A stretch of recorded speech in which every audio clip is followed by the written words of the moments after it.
परम प्रभु श्री अरविंद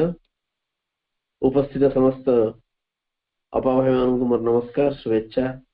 शुभ संध्या, अभिनंदन, स्वागत। जोगपत्रावली जो अंशटी आम आलोचना करुले से चैत्य सत्ता एवं चैत्य सत्ता आत्मा एवं जीवात्मा भितर गोटे डिस्टिंक्शन आनी श्री अरविंद। जीवात्मा कौन एबे भी मु भावुची आमर किछि जो मिसगिविंग्स बा अनेक समय रे आमर बुझिबार टिके असुविधा थाए, कारण अनेक पाठचक्र रे आमे साधारणतः एई प्रश्नटर सम्मुखीन हो जो साइकिक बीइंग बा चैत्य सत्ता कहले एक्जाक्टली कौन, कारण ये गोटे नुआ टर्मिनोलॉजी श्री अरविंद जुगरे अन्य कौन से आध्यात्मिक गुरु बा अन्य कौन से आध्यात्मिक जो रास्ता गुड़िक अच्छी बा जो आध्यात्मिक अनुष्ठान गुड़िक रही जो थे चैत्य सत्तार प्रयोग विशेष नहीं। तेणु श्री अरविंद गोटे डिस्टिंक्शन करवर्तन स्तर में जो चैत्य सत्ता अंशग्रहण कर भारी इंपोर्टाट जिनिस, बहुत गुरुत्वपूर्ण जिनिस।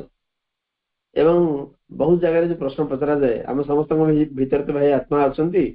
आम परस्पर ठू अलगा केमती, परस्पर ठू पृथक केमती। तेणु तार एक सुंदर एक्सप्लेनेशन होची जे आम समस्त भीतर आत्मा अच्छा, आम समस्ते गोटे उत्सरू आसीचे, किंतु we are different in the sense of psychic being. गोटे व्यक्तिर साइकिक बीइंग चैत्य सत्ता अन्य व्यक्तिर चैत्य सत्ता पृथक, कारण चैत्य सत्ता होचनी इवॉल्विंग सोल एवं आत्मार जो अंशटी विवर्तन अंशग्रहण करती चैत्य सत्ता कह जाए। बारंबार विभिन्न भाव में बुझाऊन एवं विभिन्न साधक मान प्रश्न उत्तर देकी कहते आमे आज जो आलोचना आरंभ करवा बोधे साधक गोटे बिंदु कथा पचार श्रीअरविंद कहते तमें जो बिंदुर कथा कहूच से चैत्य सत्ता नुहति, किंतु से डिवाइन गोटे स्पार्क गोटे स्फुलिंग किंबा सोल जोटा कि प्रत्येक एक्जिस्टेंस को प्रत्येक सृष्टि की से सपोर्ट करी आसी साइकिक बीइंग के हम साधारणतः एक पुरुष भाव में देखू चैत्य पुरुष साइकिक बीइंग चैत्य सत्ता होचन से सोल से आत्मांकर बा स्फुलिंग जोटा कि गोटे फॉर्म को डेवलप करती विवर्तन अंशग्रहण करती एवं गोटे आकार से नियंती गोटे सेप नियंती से सेप नेला पर पुरुष बोली कह जाए चैत्य पुरुष चैत्य सत्ता when it takes a different form a shape एवं जीवन रु जीवन को गोटे जन्म पर अन्य गोटे जन्म को से निजे ही गति करती किंतु जीवात्मा एवं सोल से दुटा हूँ समान आत्मा जीवात्मा और आत्मा कहले आम समान बुझा किंतु तांकर स्टाटस हूँ डिफरेंट तांकर अवस्था हूँ दुईटी अलग अलग अवस्था जीवात्मा होचंती से डिवाइन अंश जी कि चेतनार ऊर्ध्वरे एवं इंडिविजुअल सेल्फ बा व्यक्तिगत व्यक्ति स्तर एक ऊर्ध्वरे एवं से कौन सी विवर्तन अंश ग्रहण करती नहीं बा जेकोसी विवर्तन से अपरिवर्तनीय रही किंतु सोल होचन सी जी कि निजे इवोल्यूशन को बा ये विवर्तन भीतर को अवतरण कर जीवन रो जीवन को सोल कहले साइकिक बीइंग चैत्य सत्ता किंतु जीवात्मा कहले से नुहंती आम एपर्यंत भी विभिन्न जगार आम आलोचना करिचे प्रथम प्राय जो जोगपत्रावली प्रथम वॉल्यूम रे श्रीअंत कहते जीवात्मा हूँ इंडिविजुअल साइकिक बीइंग मध्य इंडिविजुअल दुहे व्यक्तिगत स्तर में काम करती किंतु जीवात्मा कहले हम तो क्या बुझू ना इंडिविजुअल सेल्फ ऊपर से अवस्थान करती सी हूँ से भगवान अंश विशेष सी विवर्तन अंश ग्रहण करती ना जदिओ से व्यक्ति सत्ता समस्त जिनस से प्रिजाइड करती किंतु जो विभाग जो अंशटी जो आस्पेक्ट विवर्तन अंश ग्रहण करे सी हूँ चैत्य सत्ता एवं जो विवर्तन अंश ग्रहण कला सी गोटे सेप नहीं जाए गोटे जन्म पर अन्य गोटे जन्म को जीवा भितर गोटे फॉर्म निए एवं से फॉर्म है आम सत्ता बोली कहू एक पुरुष बोली कहू किंतु जीवात्मा को हम से कहीपर चैत्य सत्ता जेहेतु विवर्तन अंश ग्रहण करती से परिवर्तित होती परिवर्तित इन द सेंस निर्दिष्ट अभिज्ञता बा उपलब्धि से अर्जन करती एवं ता द्वारा निजु मैच्योर करती तेणु गोटे जन्म चैत्य सत्ता आउ गोटे जन्म को गला बेलू ये समान अवस्था न था भर अधिक उपलब्धि आसपे भर अधिक मैच्योरिटी परिपक्वता आसपे तेणु अतएव सी परिवर्तन करे कहीं पूरा पूरी मैच्योर्ड है से जीवात्मा सहित मिलित हो कि जीवात्मा सेमती अविचलित अचंचल एवं अपरिवर्तन रही था इंडिविजुअल उपरे सी हूँ से जो से दिव्यांग अंश विशेष जे ऊर्ध्वर रही जो सत्ताटी अवतरण करी विवर्तन अंश ग्रहण करे एवं जिते जिनसा चले से पर्यंत जिते चैत्य सत्ता ऊर्ध्वर रही से आत्मा सहित जिते एकीभूत हो जाती गोटे एकात्मता अनुभव करती से पर्यंत यहाँ चालू रहे जिते से पूरा उपलब्धि द्वारा रसायनित हो जाती एवं संपूर्ण भाव से उपलब्धि आसे जे मोर ऊपर भितर कौन सी पार्थक्य नहीं सेठी आउ माने से समय से सहित मिलित हो ईगो कहले अहम कहले ये संपूर्ण अलग ये हूँ प्रकृतिर एक सृष्टि एवं प्रकृतिर एक अंश विशेष सी भी ईगो भी सेंट्रलाइज करे आमर चिंता आमर कामना वासना आमर आवेग इत्यादि की कहना बहुत समय आमर आवेग आमर चिंता से ईगो चारिपाखे घूरी बुली था तेणु बेले बेले चैत्य सत्ता जमी सेंट्रलाइज बीइंग होगी था ईगो ये जिन को सेंट्रलाइज कर गोटे प्रयास करें एवं खाली सेंट्रलाइज करेनी सेंट्रलाइज अर्थ समस्त केंद्र को आने एवं ता सहित निज को समस्त भितर से संपृक्त करे तेणु इगो कहले अहं कहले ये गोटे वास्तव जिनस नुह एवं एक शाश्वत स्थिति भी नुहे ये केवल प्रकृतिर एक रूप प्रकृतिर एक फॉर्मेशन प्रकृतिर एक सृष्टि एवं जेतेबळे ज्ञान आम भितर अवतरण करे एवं यथार्थ चैत्य सत्ता एवं यथार्थ आध्यात्मिक सत्ता आम भितर तार जेतेबळे सी परिष्कार भाव में अभिव्यक्त होती से इगो डिसअपियर कर जाए इगो अंतर्हित हुए एवं अंतर्हित होगा बाध्य हुए ये जो अहं कारण अहं गोटे अत्यंत बहुत समय पचरा अहं को पर्यंत रहे श्रीरंग कहते अहं एपरिक स्वर्ग पाख गला भी स्वर्ग भितर गोटे गोड़ अच्छी आर गोड़ टी अहं टाणिबार दृष्टांत रही तेणु चैत्य सत्ता एवं इगो एकाग्रता नुहे अहं हूँ संपूर्ण अलग आम जदि कहवा ये संपूर्ण विपरीत एक सत्ता अहं हूँ प्रकृतिर फॉर्मेशन कि चैत्य सत्ता प्रकृतिर फॉर्मेशन नुहति से दिव्यता से परम चिन्मय सत्ता अंश विशेष जदि से विवर्तन अंशग्रहण करती किंतु इगो अहं सेंट्रलाइज करे आम चिंता चेतना कामना वासना ये सब को अहं बेले बेले एकाठी कराए खाली एकाठी कराए ता भीतर संपृक्त हुए किंतु सी एक संपूर्ण अलग जिनस चैत्य सत्ता संपूर्ण अलग इगो संपूर्ण अलग एवं ये अहं से पर्यंत रहे जे पर्यंत पूर्ण ज्ञान पूर्ण आध्यात्मिक सत्ता बा आत्मा आम भीतर को अवतरण कर न आसी से पर्यंत इगो रहे विवर्तन जो आत्मा टी अंश ग्रहण करे आत्मार जो अंश ग्रहण करे सी हूँ साइकिक अनेक चिठर उत्तर प्रश्न उत्तर कहते किंतु आत्मा हूँ से सेल्फ से चिन्मय सत्ता जी कि विवर्तन उपर अच्छा विभिन्न साधक मैंने प्रश्न पचार एवं बेले बेले आमको लगुव किसी रिपिटेशन होची किसी पुनरावृत्ति होची किंतु से पुनरावृत्ति कला भितर भी नुआ नुआ एक्सप्लेनेशन दौरान श्रीअरविंद आम प्रथम परिष्कार हवा कथा ये चैत्य सत्ता एक्जाक्टली कौन एवं ये चैत्य सत्ता केमिति कार्य करती एवं आम साधना कहले कौन बुझु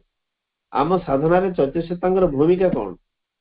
ये सब जिनस निहाती भाव आम परिष्कार हवा उचित एवं एटा परिष्कार हेले ही आम साधना जो उद्देश्य टी आम ठीक भाव जापर तापर परवर्ती आउ एक प्रश्न उत्तर कहते श्री अरविंद आमर सब मन आमर प्राण एवं शरीर गोटे गोटे अंश अच्छी जहाँकि साइकिक बा चैत्य सत्ता द्वारा प्रभावित होता है तेणु से केस आमर जो मानसिक सत्तार जो अंशटी चैत्य सत्ता द्वारा प्रभावित होता है आम साइकिक मेंटल रूल कहीपर चैत्य मन कहीपर सेमती साइकिक भाइचर चैत्य प्राण कहीपर एवं साइकिक फिजिकल चैत्य शरीर कहीपर तेणु व्यक्तित्वर ग्रेड स्तर अनुजाई बा प्रत्येक व्यक्तिर विवर्तन स्तर अनुजाई यही अंशटी माने मनर जो अंशटी चैत्य द्वारा प्रभावित प्राणर जो अंशटी चैत्य द्वारा प्रभावित बा शरीर जो अंशटी चैत्य द्वारा प्रभावित आमर व्यक्तित्व अनुजाई आमर विवर्तन स्तर अनुजाई एमाने छोट हो पारती बा बड़ हो पारती दुर्बल हो पारती बा शक्त पारती आवृत होने हुए तो इनएक्टिव निष्क्रिय होती किंबा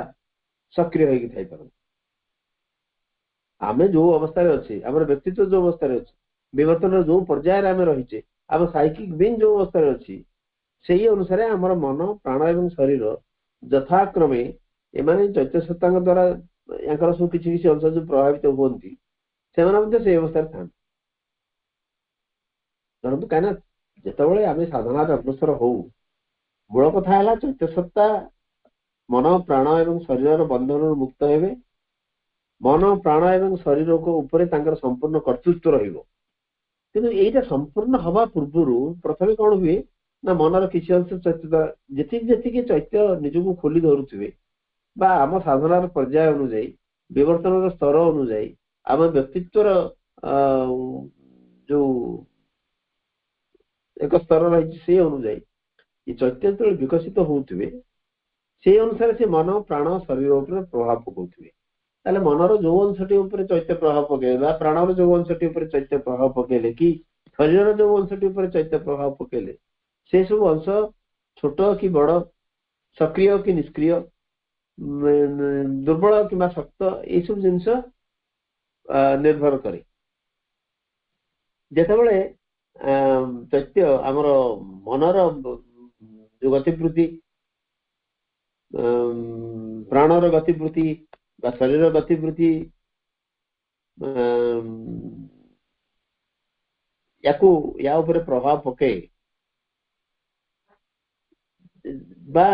जेतेबेले चैत्य क्रिया करने आरंभ करती मन प्राण एवं शरीर सब गतिवृत्ति गुड़ाक एमाने से चैत्य गति उद्देश्य को बा लक्ष्य को एमाने ग्रहण करती एवं चैत्यर स्वभाव भितर अंशग्रहण करती एवं चैत्यर जहाँ एम रही चैत्य सत्तांगर जहाँ लक्ष्य रही अनुसरण करती किंतु गोटे नुआ प्रकार करती साधारण भाव में मन प्राण बा शरीर जेमती बिहेव करती चैत्य द्वारा प्रभावित से मनर अंश प्राणर अंश बा शरीर अंश सेमती बिहेव करती अलग टाइप बिहेव करती कारण चैत्य सत्तांगर स्वभाव अलग अतएव चैत्य द्वारा प्रभावित होता मन चैत्य द्वारा प्रभावित होता प्राण बा चैत्य द्वारा प्रभावित होता शरीर साधारण मन प्राण शरीर मॉडिफाइड वे रे आउ एक टिके अलग बा एक परिवर्तित रूप से व्यवहार करती जमी उदाहरण स्वरूप श्रीअरविंद कहते जदि चैत्य प्राण भगवान को खोजे साधारण भाव प्राण भगवान प्रति आकर्षित हुए ना किंतु चैत्य प्राण कहले जो प्राण चैत्य सत्ता द्वारा प्रभावित होती से भगवान को खोजे किंतु तार गोटे डिमांड थाए आत्मदान रे कामना रे कि गोटे भाइटाल इगरनेस थाए व्यग्रता थाए केते जल्दी ये सब जिनस जोटा कि साइकिक न थाए ये कहवाक चेष्टा करुचंदी चैत्य द्वारा प्रभावित प्राण कारण संपूर्ण से चैत्य सत्तांगर अधीन है ना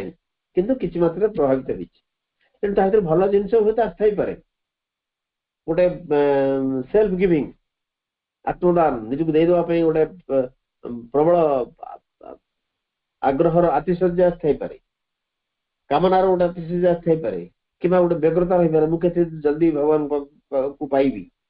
जोटा कि साइकिंग ओरिजिनल मूल भाव में चैत्य सत्तांगर न थाए कारण चैत्य सत्ता हूँ शांत से डिवाइन अंश विशेष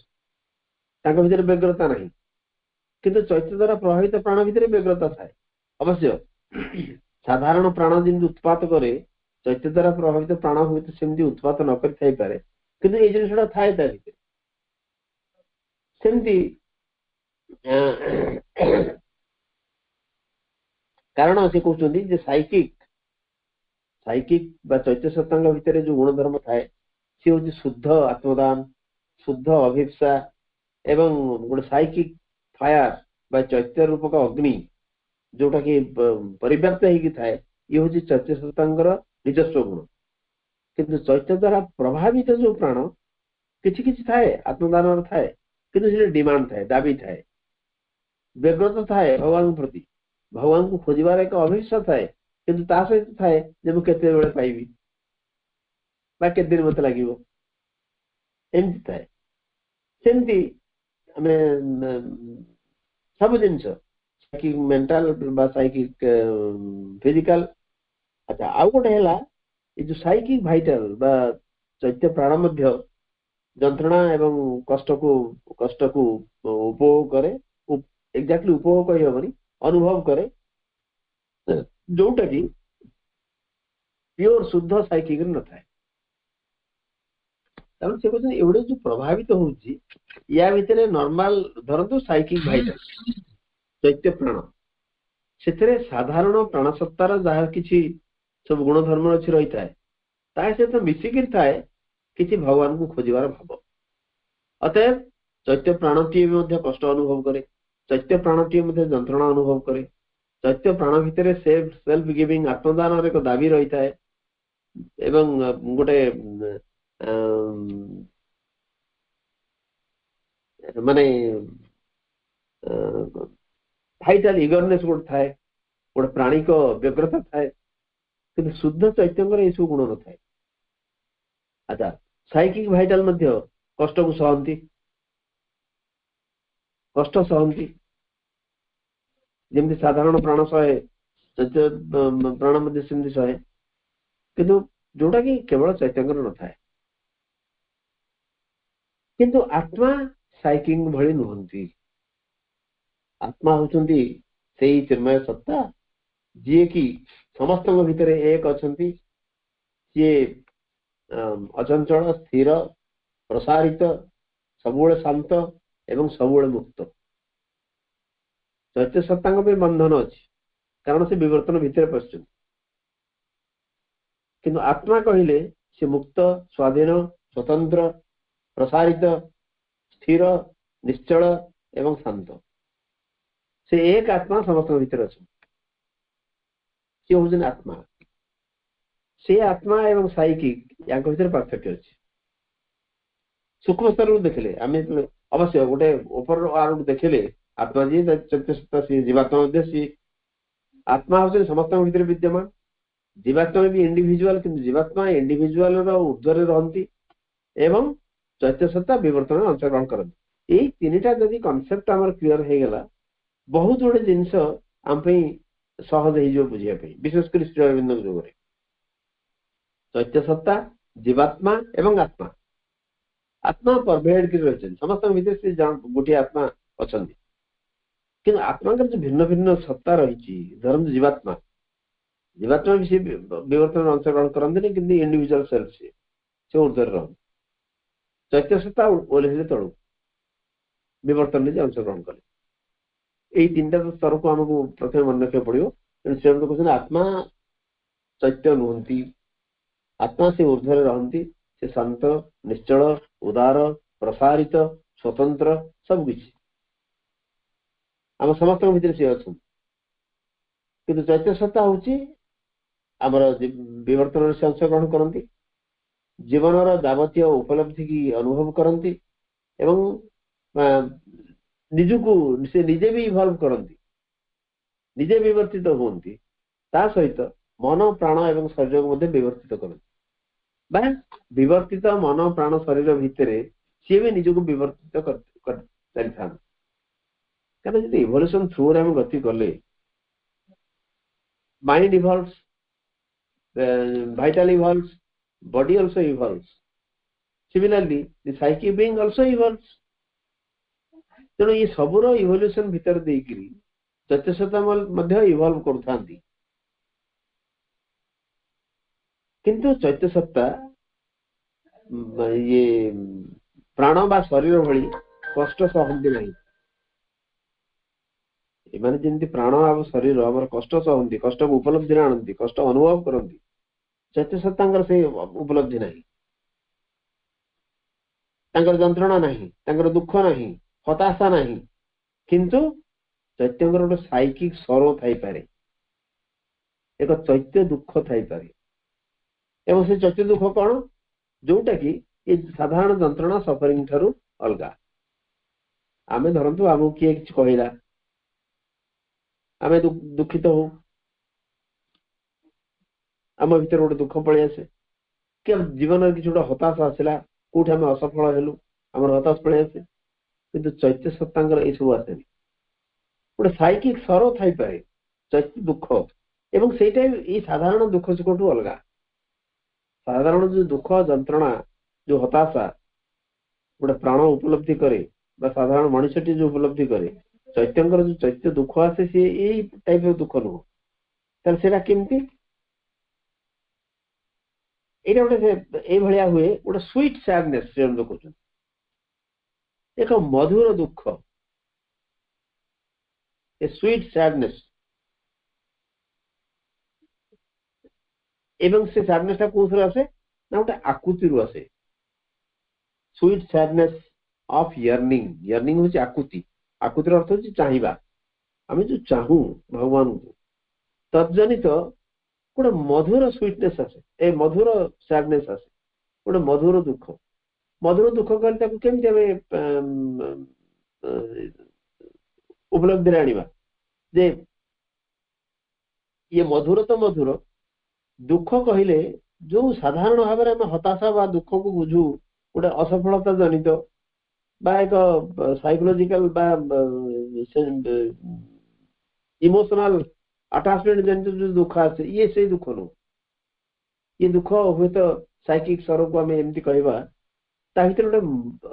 ମଧୁରିମା ଲୁଚିକି ଥାଏ। ଏବଂ ଆଚ୍ଛା, ସେଇ ଦୁଃଖ କଣ ହେଇପାରେ? ଯେତେବେଳେ ଜିନିଷ ଗୁଡାକ ଡିଭାଇନ ବା ଭଗବାନଙ୍କର ବିପରୀତରେ ଯାଏ, ତା ଭିତରେ ଗୋଟେ ଦୁଃଖ ଆସେ। ମଧୁରତା ଥାଏ, ଭଗବତ ଉପଲବ୍ଧିର ଏକ ଆନନ୍ଦ ଥାଏ, ତା ସହିତ ଜିନିଷ ଗୁଡାକ ସବୁ ଯେତେବେଳେ ବିପରୀତ ସବୁ ଘଟେ ଆମ ସାଧାରଣ ଜୀବନରେ, ତାଙ୍କ ଭିତରେ ଯୋଉ ଦୁଃଖ ଆସେ, ଇଟ୍ ଇଜ ଏ ସୁଇଟ୍ ସାଡନେସ୍। ଏବଂ ଆକୁତି ପାଇଁ ଆମେ ଭଗବାନଙ୍କୁ ଚାହୁଁଛୁ, କାରଣ ଚୈତ୍ୟଙ୍କର ଆକୁତି ଥାଏ ଭଗବାନଙ୍କ ପ୍ରତି। ଆମେ ଆକୁତି ରହିବା ଭିତରେ ଯଦି ଆମେ କେତେବେଳେ ଦେଖୁ, ଯେମିତି ଅନେକ ମହାପୁରୁଷଙ୍କୁ ସାଧାରଣ ଭାବରେ ମଣିଷର ଦୁଃଖ ଦେଖିକି ସେମାନେ କାନ୍ଦି ପକାନ୍ତି। କାନ୍ଦି ପକେଇବା ମାନେ ଗୋଟେ ଦୁଃଖର ସେଟା ପ୍ରତୀକ, ଲୁହ ବହିବାଟା। କିନ୍ତୁ ତା ଭିତରେ ଗୋଟେ ମଧୁରତା ଥାଏ ଯେ ଭଗବାନଙ୍କର ଯୋଉ ଆଶୀର୍ବାଦ ବା ବ୍ଲେସିଂସ ବା କରୁଣା ସମସ୍ତଙ୍କ ପ୍ରତି ରହିଛି, ତା ସତ୍ୟ ଜିନିଷଟା ଏମିତି କାହିଁ ଘଟୁଛି। କିନ୍ତୁ ଇଏ ଗୋଟେ ହତାଶା ବୋଧ ନୁହେଁ। ସାଧାରଣ ପ୍ରାଣର ଯୋଉ ଡେସ୍ପାୟାର ରହେ, ଯୋଉ ହତାଶା ବୋଧ ରହେ, ଇଏ ସେୟା ନୁହେଁ, ଇଏ ଅଲଗା। ଏବଂ କିମ୍ବା ଅନେକ ସମୟରେ ଯୋଉ ଆମର ଅନ୍ଧକାର କିମ୍ବା ଯୋଉ ପ୍ରତିବନ୍ଧକ ବହୁତ ହେଇଯାଏ, ମନ ପ୍ରାଣ ବା ଶରୀର ଅନ୍ୟାନ୍ୟ ଜିନିଷକୁ ଫଲୋ କରନ୍ତି, ଭଗବାନଙ୍କୁ ଛାଡି ଦେଇକି ଅନ୍ୟାନ୍ୟ ଜିନିଷର ଅନୁସରଣ କରନ୍ତି। ଏବଂ ଯେତେବେଳେ ଯୋଉ ମିଥ୍ୟାଚାର ବା ଯାହା କିଛି କୁତ୍ସିତ କଦାକାର ଏ ସବୁ ବା ଅନ୍ଧକାର ଆଲୋକ ପାଇଁ ବହୁତ ଅଧିକା ହେଇଯାଏ, ଏଇ ସମୟରେ ସାଇକିକର ଗୋଟେ ସୁଇଟ୍ ସାଡନେସ୍ ଆସେ, ଗୋଟେ ଏକ ମଧୁର ଦୁଃଖ ଆସେ, ଯୋଉଟାକୁ ମୁଁ କହୁଥିଲି ଟିକେ ତଳେ। ଇଏ ସାଧାରଣ ହତାଶା ନୁହେଁ ଯେ ସେ ଖାଲି ଅନୁଭବ କରେ ଜିନିଷଟା କେମିତି ହବା କଥା ନୁହଁ। ଏବଂ ସାଇକିଙ୍କ ଭିତରେ, ଚୈତ୍ୟଙ୍କ ଭିତରେ ସେ ଆକୁତିଟା ଏତେ ଅଧିକା ହେଇଯାଏ ଯେ ଏତେ ଇଣ୍ଟେନ୍ସ, ଗଭୀର, ଘନ ହେଇଯାଏ ଯେ ସେ ଗୋଟେ ଫିଲ୍ କରେ ଯେ ସତେ ଯେମିତି ଗୋଟେ ଦୁଃଖଟେ ପଳେଇ ଆସିଛି। ଜିନିଷ ଗୁଡାକ ଯେତେବେଳେ ବିପରୀତ ଘଟେ, ଯେତେବେଳେ ସାଇକିଙ୍କ ଭିତରେ ଗୋଟେ ଏମିତି ଏକ ଦୁଃଖ ଆସିପାରେ। ସାଇକିଂ ନିଜେ ସବୁବେଳେ ମଧୁର, କିନ୍ତୁ ଜିନିଷ ଗୁଡାକ ବିପରୀତ ଭାବରେ ଘଟିବାର ଦେଖିଲେ ସେଠି ବ୍ୟଥିତ ହୁଅନ୍ତି। କିନ୍ତୁ ସେଇଟାକୁ ସୁଇଟ୍ ସାଡନେସ୍ ବୋଲି ଶ୍ରୀଅରବିନ୍ଦ କହୁଛନ୍ତି। କିନ୍ତୁ ସାଇକିଂର ନିଜର ଗୁଣଧର୍ମ ହେଲା ଯେ ଶାନ୍ତ, ଉଦାର, ଅବିଚଳ, ଅଚଞ୍ଚଳ, ସ୍ଥିର, ଏସବୁ ଜିନିଷ ରହିଛି। କିନ୍ତୁ ସାଧାରଣ ପ୍ରାଣର ଯୋଉ ବେଦନା ବା ଯନ୍ତ୍ରଣା ରହିଛି, ସାଇକିଙ୍କର ସେୟା ନାହିଁ। କେବଳ ସାଇକିଙ୍କର ଗୋଟେ ଦୁଃଖ ବେଳେ ବେଳେ ରହେ ଯଦି ଜିନିଷ ଗୁଡିକ ବିପରୀତ ଘଟେ,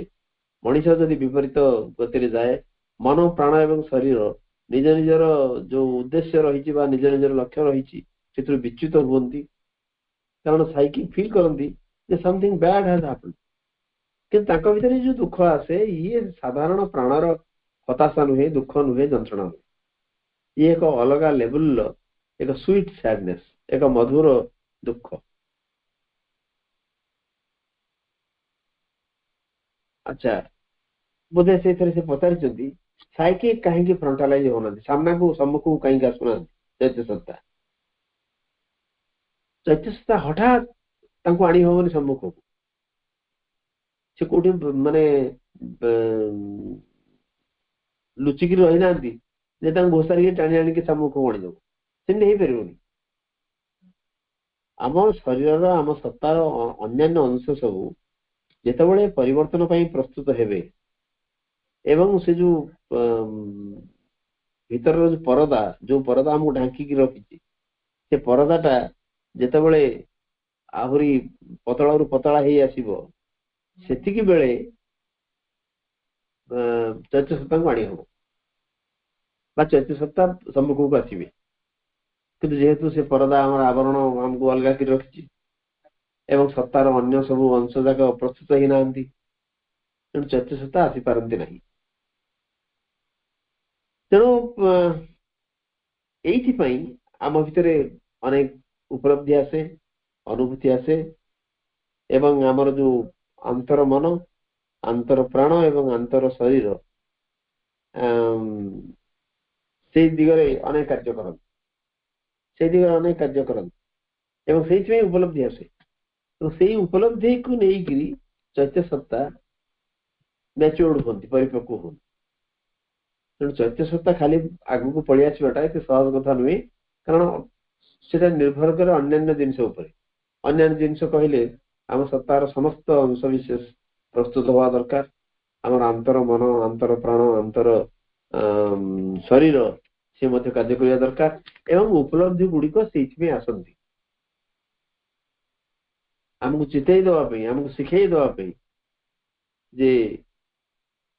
ଏହା କରିବା ଫଳରେ ଏସବୁ ଜିନିଷ ସମ୍ଭବ ହେଇଛି। ଆମେ ଯଦି ସାଧନା ପଥରେ ଠିକ ଭାବରେ ଅଗ୍ରସର ନ ହେଲେ ବା ଆମର ସାଧନାରେ କିଛି ତ୍ରୁଟି ବିଚ୍ୟୁତି ରହିଗଲା, ତେଣୁ କିଛି ଉପଲବ୍ଧି ଆସେ ଏବଂ ସେ ଉପଲବ୍ଧି ମାନେ ଆମକୁ ଚିତେଇ ଦେଇଯାଏ। ତେଣୁ ସେ ଉପଲବ୍ଧିରୁ ଗ୍ରାଜୁଆଲି ଆମେ ସବୁ ଶିଖୁ ଏବଂ ନିଜକୁ ସେ ଅନୁସାରେ ପ୍ରସ୍ତୁତ କରୁ। ଆଉ ଏକ ପରବର୍ତ୍ତୀ ଚିଠିର ଉତ୍ତରରେ ସେ କହୁଛନ୍ତି ଗୋଟେ ପର୍ସନାଲ ଭାଇଟାଲ ବୋଲି କିଛି ନାହିଁ। ଗୋଟେ ବ୍ୟକ୍ତିଗତ ପ୍ରାଣ କଣ? ପ୍ରାଣ ତ ପ୍ରାଣ, ପର୍ସନାଲ ଭାଇଟାଲ କଣ? ଲୋକମାନେ ଯୋଉଟାକୁ ବ୍ୟକ୍ତିତ୍ୱ ବୋଲି କହନ୍ତି, ସେଇଟା ହଉଛି ଗୋଟେ ଫର୍ମେସନ, ଗୋଟେ ସୃଷ୍ଟି, ଗୋଟେ ରୂପ। ସେଇଟା ଗୋଟେ ଅପରିବର୍ତ୍ତନୀୟ ଭାଇଟାଲ ପର୍ସନାଲିଟି ବୋଲି କିଛି ନାହିଁ। ଅପରିବର୍ତ୍ତନୀୟ ଏକ ପ୍ରାଣ ବ୍ୟକ୍ତିତ୍ୱ ବୋଲି କିଛି ନାହିଁ। ଆମେ କହିପାରିବା ଗୋଟେ ଉପସ୍ଥିତି ରହିଛି ପୁରୁଷ, ଏବଂ ସେ ପୁରୁଷ ବା ଚୈତ୍ୟ ସତ୍ତା ଆମ ଭିତରେ ଅଛନ୍ତି। ସିଏ ହଉଛି ଗୋଟେ ପ୍ରୋଜେକ୍ସନ ଆମର ଆତ୍ମାର ବା ଆମର ଉର୍ଦ୍ଧ୍ୱସ୍ଥ ସେଲ୍ଫ ବା ଜୀବାତ୍ମାଙ୍କ, ଯିଏକି ପ୍ରତ୍ୟେକ ସ୍ତରରେ ଯୋଉ ଗୋଟେ ବ୍ୟକ୍ତିତ୍ୱକୁ ବା ପୁରୁଷକୁ ସପୋର୍ଟ କରନ୍ତି। ମନ କ୍ଷେତ୍ରରେ ମନମୟ ପୁରୁଷ, ପ୍ରାଣ କ୍ଷେତ୍ରରେ ପ୍ରାଣମୟ ପୁରୁଷ, ଅନ୍ନମୟ କୋଷରେ ଅନ୍ନମୟ ପୁରୁଷ। ଏମିତି ଆମେ ଏଇଟା ପୂର୍ବରୁ ମୋର ମନେ ପଡୁଛି, ଏଥିରେ ଆମେ ଆଲୋଚନା କରିଥିଲୁ, ଯେଥିରେ ଶ୍ରୀରାମ କହିଛନ୍ତି ପ୍ରତ୍ୟେକ ସ୍ତରରେ ସତ୍ତାର ପ୍ରତ୍ୟେକ ସ୍ତରରେ ଜଣେ ଜଣେ ପୁରୁଷ ଥାଇପାରନ୍ତି, କିନ୍ତୁ ଏଇ ଯେ ମୂଳଭୂତ ପୁରୁଷ ସତ୍ତା, ସିଏ ହଉଛନ୍ତି ସେଣ୍ଟ୍ରାଲ ପୁରୁଷ।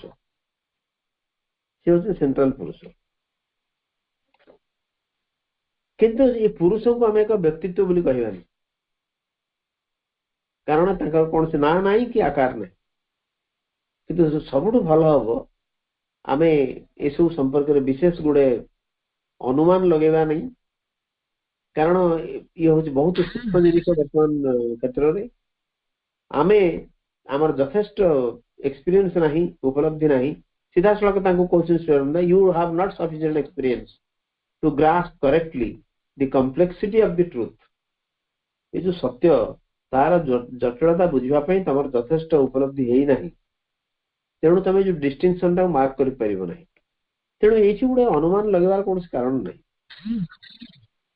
ତା ଦ୍ୱାରା ଆମେ ଭୁଲ କରି ବସିବା, ତେଣୁ ସବୁଠୁ ବେଟର ହବ, ସର୍ବୋତ୍ତମ ହବ ଆମେ ଅନୁମାନ କରିବାନି, ଚିନ୍ତା କରିବା। କାରଣ ଆମର ଯଥେଷ୍ଟ ଅଭିଜ୍ଞତା ନାହିଁ, ଆମର ଅନୁଭୂତି ନାହିଁ, ଆମେ ସେ ଏକ୍ସପିରିଏନ୍ସ ଅପେକ୍ଷା କରିବା। ଏବଂ କାରଣ ଏଇ ଜିନିଷ ଗୁଡାକ ଏତେ କମ୍ପ୍ଲେକ୍ସ, ଏତେ ସୂକ୍ଷ୍ମ, ଏତେ ଜଟିଳ ଯେ ତାକୁ ହଠାତ୍ ବେଳେ ବେଳେ ଶବ୍ଦରେ ବ୍ୟାଖ୍ୟା କରିବା ଭାରି କଷ୍ଟ ହେଇପଡେ। ଏବଂ ତାପରେ ସେ କହୁଛନ୍ତି ଗୋଟେ ଜିନିଷ ତମେ जा ऊपर बेसी गुरुत्व दबा उचित सेटा होची जे तमे प्रथमे तुमको विश्वास रखिया पड़िबो तम पाखरे गोटे सोल अछि एक आत्मा अछि गोटे चैत्य सत्ता रहिछि जे कि तमर केंद्रर जो केंद्रीय स्थितिर बा तमर स्थितिर केंद्र से अछि सी होछन भगवान का अंश विशेष ता संपर्क रे आग सचेतन हो एवं तमर समस्त मानसिक प्राणिक एवं शारीरिक प्रकृति को ता सहित संपृक्त करी रख एवं ता फल रे से सुप्रामेंटल बीइंग अतिमानसीय सत्ता एवं प्रकृति आस्ते आस्ते अवतरण करिवो एवं तम भितरे अभिव्यक्त हेबे एवं सेटा नहेला पर्यंत एई जो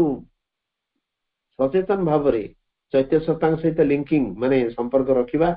एवं ता सहित रिलेशन रखिबा निहाती आवश्यक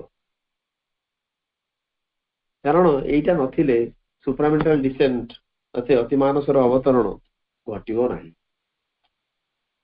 तमाने सीधा सड़क कथा कहले आमे बेले बेले जे चैत्यसत्ता कौन हाँ ठीक अच्छे चैत्यसत्ता कौन हम से कथा बुझे चैत्यसत्ता कौटी अच्छा एवं आमे बेले बेले आमर निजस्व मानसिक किसी धारणा आसे किसी आमे स्पेकुलेट करू किसी गोटे अनुमान लगू एटा एटा या हेई थाई पारंती सी या हेई थाई पारंती सी एमती हेई थाई पारे सेमते क्वेश्चन एते स्पेकुलेट करो नाही जदि पारुच विश्वास रख जे तम भितरे चैत्यसत्ता अछंती बा आत्मांकर एक स्पार्क रही जी कि सीधा सड़क से ऊर्ध्वस्त सत्तांक उपरे बा सत्तांक सहित संपर्क रखिछन आगे क्या विश्वास कर तेणु एई विषयटा ऊपर प्रथमे सर्वाधिक गुरुत्व दरकार तम स्थितिर केंद्र रे चैत्यसत्ता अछंती ता संपर्क सचेतन हो एवं तुम मन प्राण शरीर को चैत्यंग सहित युक्त करी रख संयुक्त करी रख एवं से माने ता द्वारा कौन हेबे ना मन से शुद्ध हेबे गोटे समन्वित हेबे एवं दिव्य हेबे ता फल रे supramental being and nature descend करि पार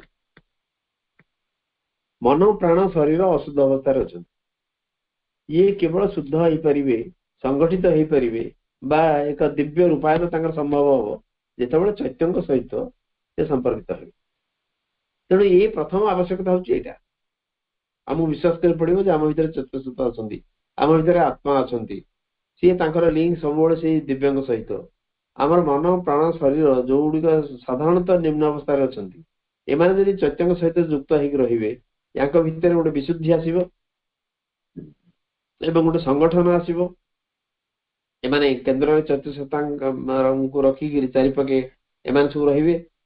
एवं परवर्ती काल रे ये डिवाइनाइज दिव्य हो उठे ता फल सुप्रामेंटल बीइंग चैत्य अतिमानस सत्ता एवं तांकर स्वभाव अवतरण करवाटा सुविधा हम तेणु यही लिंकिंग टा प्रकृत रे से पर्यंत चलो जे पर्यंत ये जिनस ही नहीं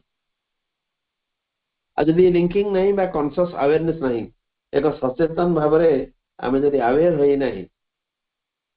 जे एमती एक सत्ता रही बोली तार सुप्रामेंटल डिसेंट जोटा कि आम लक्ष्य रही जो जोगर ये संभव हम ना गोटे सब टाइटल से आरंभ कर सोल एवं साइकिक से यूरोपियन माइंड कथा कहते यूरोप साधारणतः यूरोपीय जो दर्शन सी सोल आउ बॉडी सोल प्लस बॉडी आत्मा युक्त शरीर यार ऊर्ध्व को ये जो फॉर्मूला यार ऊर्ध्व को से जाई पारना एवं बेले बेले ये सोल भीतर से माइंड की नहीं जाई थांती एवं खाली सोल भी नुहे शरीर को छाड़ी अन्य सब अंश को से माइंड बोली नि तेणु गोटे फर्मुला बॉडी टी जानती सोल को जानती एवं ये बॉडी भितर आम भितर जो अन्य सत्ता सब रही माइंड हिसाब से ज्ञान करते यूरोपीय दर्शन बा यूरोपीय तत्व या कहे अवश्य भीतर किसी माने दार्शनिक अच्छा जो माने गोटे प्रभेद सृष्टि कर स्पिरिट सोल आ बॉडी भितर स्पिरिट सोल आ बॉडी भितर किछि किछि लोक भितर जाइछन प्रवेश करछन किंतु सेही एका समय मध्य गोटे भेग फिलिंग गोटे भारी अस्पष्ट अनुभव तांकर सृष्टि हेछि जे माइंड आ सोल समान जिनिस नुहंती कारण गोटे तांकर फ्रेज अछि ए लोकर this man has no soul or he is a soul तार अर्थ होउछि ता भितरे किछि अछि जोटा कि साधारण मन बा शरीर ठारू अधिका एमती गोटे अस्पष्ट धारणा हुए तो थाई पारे किछि लोक जेहेतु वर्तमान रिसर्च करेनी बा किछि अकल्टिस्ट किछि गुह्य विद्या रे पारंगम लोक गोटे डिफरेंस आणले डिस्टिंक्शन आणले जे बॉडी अलगा सोल अलगा स्पिरिट अलगा किंतु जो लोक माने किछि किछि एसु गोटे पृथक जिनस बोली प्रकाश करिसंती से निहाती अस्पष्ट भाव में कहा जाय नले प्रायतः मन एवं तांकर आत्मा भितर किसी डिफरेंस नहीं मन को से आत्मा भूल नहीं एवं सेमती मन एवं प्राण भितर किसी पार्थक्य नहीं एवं बेले बेले से प्राण को मध्य से आत्मा बोली नहीं ग्रहण कर सब डिस्टिंक्शन आमर ना तांकर ना किंतु आमर गोटे आमर गोटे प्राणमय पुरुष बोली कह जाउची अन्नमय पुरुष बोली कह जाउची तांकर डिस्टिंक्शन नहीं तांकर जोड़े जिनिस से मानती मन एवं शरीर किछि हुए तो आध्यात्मिक पिपासु आरंभ करचंती भीतर को पसिया पे एवं जो मानक पे से स्पिरिट बॉडी बा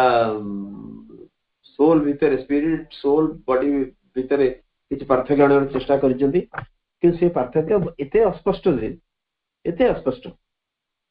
जे से विशेष किछि ता भीतर जानि हम किंतु मूलतः यूरोपीय दर्शन तत्व रे बा यूरोपीय आध्यात्मिकता कहिले से माने मनटा को मध्य सोल अर्थ नै जा प्राण को मध्य सोल भଳି नै खाली बॉडी टा को अलग धरता आ मन आ प्राण भीतर तार डिस्टिंक्शन नै मन प्राण एवं सोल आत्मा या भीतर तांकर प्रभेद किछ नै तेणु यूरोपीय दर्शन तत्व सहित यार कि संपर्क नै तबे से पचारि साधक जे यूरोपियन जो तांकर जिज्ञासा से कौन सब रही चैत्य परवर्ती आ गोटे एक चिठिर उत्तर कहते श्री अरविंद साधारण भाव में आम चैत्य सत्ता ताकू व्यवहार कर आमर जो इनर मूवमेंट सब रही आंतर गतिवृत्ति सब रही चेतनार किंबा मनस्तत्व जहाँ किसी अच्छी से अनुसार साइकिक की व्यवहार करा जायछि हमर भी साइकिक कहले गोटे मनस्तात्विक जिनस बोली बुझा जाउछि बा हमर चेतनार भीतर जो गतिवृत्ति ताकू बुझा जाउछि आमे बुझुनु अन्य मान बुझुछन्ति तो साइकिक कथा कहले या बुझा जाय किंतु श्रीअरविंद कहछनि मु एई क्षेत्र रे गोटे यार स्पेशल यूज गोटे स्वतंत्र व्यवहार मु व्याख्या करछि कारण साइकिक भी आमे कथार्थ होउतले ए श्री अरविंदर टर्मिनोलॉजी अन्य कोथरे अन्य को आध्यात्मिकता आध्यात्मिक जो अनुष्ठान मान रही बा अन्य आध्यात्मिक रास्ता सब रही जो चैत्य सत्तांगर किसी स्वतंत्र भूमिका नहीं किंतु खाली जब साइकिक बोली हम कहीदू साइकिक कहले गोटे साइकोलोजिकल जिनस साधारणतः भाव बुझा जाए बा आम चेतनार किसी गतिवृत्ति आम भितर ताकू बुझा जाए साइकिक श्रीअरविंद कहते मुझे यूज कर गोटे ग्रीक वर्ड अच्छे साइकी तार अर्थ होची सोल। ग्रीक वर्ड साइकी तार साइकी अर्थ होची सोल बा आत्मा। तेणु साइकिक बीइंग कहले मु ताको से अर्थ रे व्यवहार करछि। किंतु साधारण भाव में लोक माने ये जो मन प्राण एवं आत्मा भितर किछि मन प्राण चेतना बा आत्मा भितर कौन सी फरक रखती ना से मन प्राण आत्मा ये सब समान खाली शरीर अलग जमी यूरोपियन माने भावुन यूरोपियन फिलोसफी बा यूरोपियन स्पिरिचुआलिटी रे तांकर बॉडी टाकू छाड़ीदेले बाकी आउ जहाँ रहा से सब सोल तले जाऊ से प्राण हो से मन हो बा सोल इटसेल्फ। तेणु साइकिक वर्ड टाकू बहुत साधारण भाव में साइकोलॉजिकल टर्म बोली व्यवहार करते अन्य बा भीतर चेतनार किसी गतिविधि हिसाब से अनुभव करा जाए ताकू व्याख्या करा जाए। किंतु श्री अरविंद कहते साइकी हूँ गोटे ग्रीक वर्ड मुझे अर्थ में व्यवहार कर साइकी अर्थ हूँ सोल आत्मा। किंतु बहुत जगह आत्मा मन एवं प्राण ता भीतर कौन सी फरक रखी ना अनेक ये जो आध्यात्मिक पथर जाऊँ लोक मैंने तेणु से गोटे निहाती अस्पष्ट व्यवहार बोली से कहते से आत्मा मन प्राण ये सब समान। तार परवर्ती आउ एक चिठी उत्तर कहते जे साइकिक कहले जो अर्थ रे एटा व्यवहार करा जाउची साधारण लोक मान ताको जो व्यवहार करूचंदी कौन से स्वतंत्र अर्थ तार नहीं केवल ये सब आमर जो नॉन फिजिकल आमर जो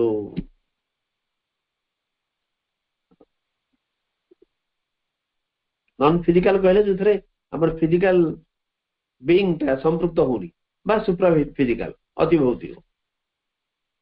फिजिकल आइदर पार्टिसिपेट करू नथिबा किबा अति भौतिक घटनावली सहित साइकिक के साधारणतः युक्त करा होछि समथिंग साइकोलॉजिकल। या पूर्व चिठीर उत्तर से कहते जे आम समस्त भाबु एटा गोटे किछि गोटे मनस्तात्विक जिनिस गोटे साइकोलॉजिकल जिनिस बा भितरे घटुथवा किछि घटना जो थरे साधारण भाव में आमर शरीर संपृक्त नुह। तेणु ये से कहते साइकिक अर्थ यहाँ गोटे यही सेन्स रे व्यवहार करा लोक मैंने बुझुंट गोटे नॉन फिजिकल बा सुप्रा फिजिकल ये दीटा जिनस को साइकिक बोली कह किंतु आम जोगर भाषा रे या आम या बुझा जे आमर इनर सोल आमर अंतरात्मा अन्य किए केमती कौन बुझला केमती कौन एक्सप्लेन कला बा इंटरप्रिट कला से किसी जाए नहीं आम जोगरे साइकिक अर्थ हूँ अंतरात्मा। तेणु जो साइकिक सिग्निफिकेंस गोटे कहवाटा ये भूल साइकिक सिग्निफिकेंस अर्थ एक चैत्य विशेषत्व एटा भूल आम हूँ तो कहीपर अकल्ट सिग्निफिकेंस किंबा सिंबलिक सिग्निफिकेंस एक गुह्य विशेषत्व किंबा एक प्रतीकात्मक विशेषत्व किंबा अंतर विशेषत्व किंतु साइकिक सिग्निफिकेंस आम केवल कहीपर जो उपलब्धि गुड़ाक आम भीतर को आसे आमर आत्मा भीतर को आसे जो एक्सपीरियंस गुड़ाक साधारण मन प्राण शरीर को आसे ना ताले मन प्राण एवं शरीर को आसु नथिबा एमती अनेक उपलब्धि आसी रहे जोटा कि केवल चैत्यर एकांत निजस्व आमे ताको कहया साइकिक सिग्निफिकेंस।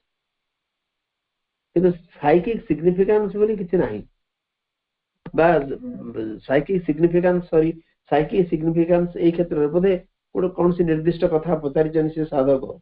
तार उत्तर रे श्री कहछन एठी साइकिक सिग्निफिकेंस व्यवहार करबा भूल याकू हुए तो अकल्ट सिग्निफिकेंस कह जाय पारे किंबा सिंबलिक सिग्निफिकेंस बोली कह जाय पारे किंबा इनर सिग्निफिकेंस बोली कह जाय पारे किंतु साइकिक सिग्निफिकेंस नुहे कारण साइकिक सिग्निफिकेंस होची सेही जिनिस सिग्निफिकेंस अर्थ होची विशेषत्व साइकिक सिग्निफिकेंस होची सेही जिनिस जोटा केवल साइकिक के रिलेटेड करके घटे साइकिक कहले हमर सोल अंतरात्मा ताको रिलेट कर जो अनुभूति घटिला ताको हमें साइकिक सिग्निफिकेंस कह परिबा। जो जो जो जिनिस की साधारण भाव में मन प्राण एवं शरीर स्तर में घटे ना। आ साधारण मन जहाँ घटुची प्राण जहाँ घटुची शरीर जहाँ घटुची सेटा सब साइकिक सिग्निफिकेंस नुह बा साइकिक एक्सपीरियंसेस नुहे। साइकिक एक्सपीरियंसेस होची सेही अनुभूति सेही उपलब्धि जहाँ साइकिक सहित संपर्कित आमर आत्मा सहित संपर्कित। आ गोटे सबटाइटल से दौरान चैत्य सत्ता एवं आमर पारंपरिक भारतीय सिस्टम आमर जो भारतीय आमर जो पारंपरिक भारतीय संस्कृति रही आध्यात्मिक इतिहास रही चैत्य सत्ता एवं से सब विषय कौन गोटे तुलनात्मक चित्र देते श्री अरविंद। तेणु से कहते महर्षि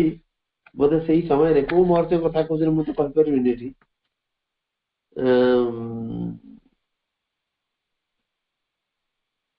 से बोधे भावी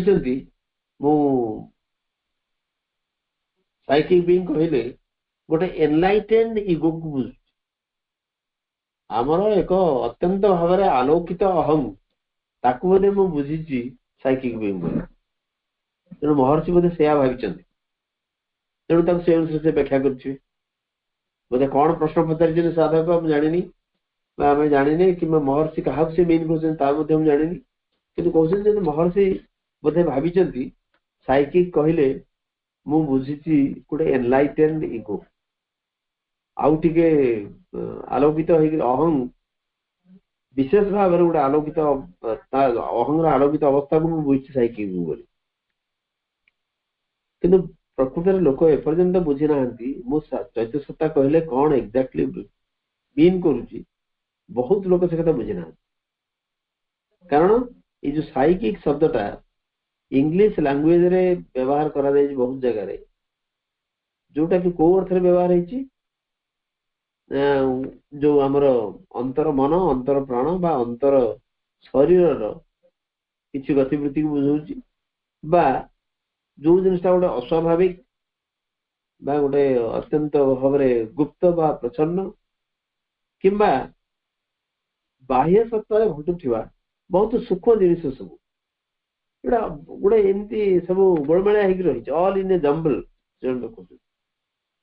एवं अनेक समय जो गोटे घटना सब घटुची जार सविशेष व्याख्या आम दे पार गोटे अकल्ट फेनोमेनन ताकू साइकिक बोली कह मैंने इंग्राजी भाषा रे साइकिक कहले जहाँ बुझा जाए श्रीअरविंद कहते साइकिक मु जो साइकिक बीइंग कथा कहता बुझुनी एवं मु साइकिक कथा कहले बहुत लोग ताकू ठीक भाव में बुझी ना मोर मन हुए कारण साधारण भाव में साइकिक वर्ड आप डिक्शनरी भी खोजे देखिए साइकिक अर्थ हूँ समथिंग साइकोलॉजिकल आम जो साधारण डिक्शनरी देखा जेको गोटे भल स्टैंडर्ड डिक्शनरी साइकिक अर्थ खोजला बेलू से समथिंग साइकोलॉजिकल देख एवं माने सत्य आमर inner mind inner vital inner physical ता भीतर जो गतिविधि गुड़ा आसमें साइकिक बोली व्याख्या कराई इंग्लीश बा गोटे अद्भुत जिनिस सब घटुचे आम आउटर बाह्य सत्ता भितर ताकि साइकिक भाव में ग्रहण कर मैंने समथिंग अबनॉर्मल जोटा कि स्वाभाविक नुहे आमर जीवन में जो जिन स्वाभाविक भाव में घटुची से स्वाभाविक भाव में घटु ना अनेक जिनिस आम साइकिक स्तर में नहींचे एवं इंग्राजी भाषा आमको साइकिक अर्थ से बुझे किंतु श्रीअरविंद कहते साइकिक कहले मुझे बिल्कुल बुझीनी बा मु जो साइकिक वर्डटा यूज करुच्ची व्यवहार करुच्ची तार अर्थ ताहा बिल्कुल नुहे ये सब गोटे गोलमालिया रखिंट साइकिक जो जेनेराली अर्थ रही इंग्राजी रे भारी गोलमालिया अर्थ तेणु से कहते ये जो सत्तार विभिन्न अंश सब रही ता भीतर जो प्रभेद एपर्यंत जना नहीं एपरिक भारत रे मध्य आमर जो उपनिषदीय ज्ञान सब रही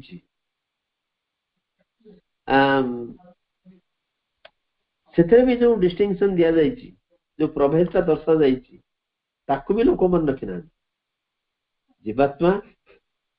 चैत्य सत्ता बा मनोमय पुरुष प्राणमय पुरुष ये सब को आम एकाठी कन्फ्यूज कर सारे से कहते भारत में हो पाश्चात्य हो चैत्य सत्तार अर्थ को ठीक भाव बुझा जाए ना उपनिषद रे मनोमय पुरुष प्राणमय पुरुष एवं अन्नमय पुरुषर व्याख्या दि जाए आम सब एमती गोलमालिया अवस्था नहीं जिनटा को ठीक भाव में बुझीपारी ना उपनिषद भी जहाँ कहुई भूली सारू अतएव प्राच्य हो पाश्चात्य हो ये साइकिक अर्थ को ठीक भाव में ग्रहण करा जाए ना परवर्ती चिठी कहते अंतरात्मा कहले आम हूँ से आत्मा चैत्य सत्ता आम भितर जी अच्छा जी कि माने अंतर्गत सत्ता आमर जो इवॉल्विंग इंडिविजुअल आमर विवर्तनशील जो व्यक्ति विशेष तार आधार रे से रही आम भितर मन प्राण एवं शरीर को धारण कर रही जो मन प्राण शरीर की हूँ इन्स्ट्रुमेंट्स बा प्रकृतिर एम हूँ साधन प्रकृति निमित्त मात्र माने जा थ्रू रे से माने एक जड़ निश्चेतना आरंभ करी दिव्य आलोक एवं अमृतत्व आड़ को से जाऊँ कारण ये मन प्राण शरीर हूँ साधन यही माने जी ऊर्ध्व को एमान को लेकिन जहाँ किसी करा निश्चेतना ठू से जो एकदम ऊर्ध्वतम चेतना पर्यंत जदि किसी काम करेंगे एमाने हूँ इन्स्ट्रुमेंटाल मन प्राण एवं शरीर तेणु डिवाइन लाइट दिव्य आलोक एवं अमृतत्व आड़ अच्छा यही जो इन्स्ट्रुमेंट गुड़िक रहिले मन प्राण व शरीर एम किसी सीमाबद्धता रही एमाने आमको जबरदस्ती किसी लदी दियंती इंपोज करती जे लोयर जो गतिवृत्ति रही निम्नतर गतिवृत्ति को ताकू ग्रहण करने ऑलमोस्ट आमको बाध्य करती एवं आत्मा एवं प्रकृति भितर गोटे कंप्रोमाइज सालिश करने बाध्य करती जहा फल जो मुवमेंट माने निश्चेतना ठारू अति चेतना बा दिव्य आलोक पर्यंत जीवाटा यहाँ बहुत समय बाधा प्राप्त हुए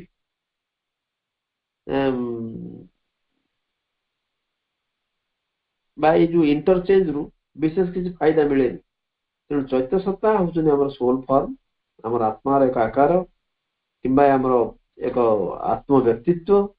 जी की विवर्तन भीतर देकर वृद्धि लाभ करती विकसित हुंती विवर्तित हुंती एवं जीवन रु जीवन को पास कला बेले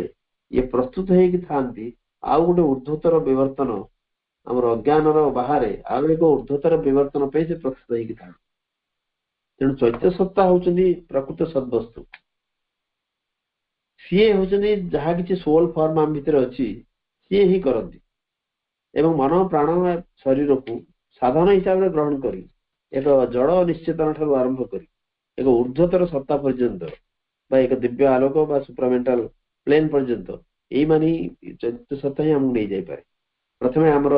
से धारणा परिष्कार हवा निहाती आवश्यक आम ये आपातत आलोचना रखा नमस्कार कृतज्ञता वंदे मातरम।